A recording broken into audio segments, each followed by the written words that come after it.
What the heck are 7 chords? Part 3. So far we've talked about dominant 7 chords, or just the regular 7 chord that's implied when you see a note with a 7 next to it, and we've also talked about major 7 chords. If you haven't already seen those videos, go ahead and check them out. But today we're going to be talking about minor 7 chords. So as you can imagine, they are 7 chords that are built on top of a minor triad instead of a major triad. Let's take a look. So our last 2 7 chords were built off of a major triad, the notes G, B, and D. But this next 7 chord is going to be built off of a minor triad. So to make this triad minor, we're going to have to lower this note B to B flat.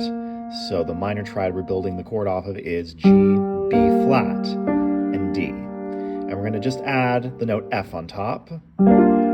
So that chord, G, B flat, D, and F, is the minor 7 chord. So to me, minor 7 chords don't necessarily sound sad. They just sound kind of layered and lush. Then again, I could make a whole video about how songs in minor are not necessarily always sad.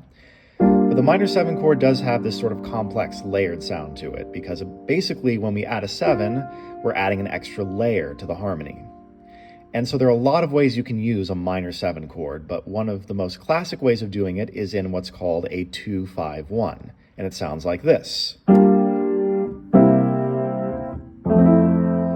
And basically what I'm doing is I'm starting on a G minor 7 chord, and then going to a C dominant 7, just C7, and then let's use the other type of 7 chord we've talked about already, F major 7. You know, these chords just flow together really nicely. G minor 7, C7, F major 7. Really, really nice little chord progression there. So that's the minor 7 chord for you. Really common, really useful chord, but we are not even close to being done with 7 chords yet. There are a lot more to get through, so stay tuned for more.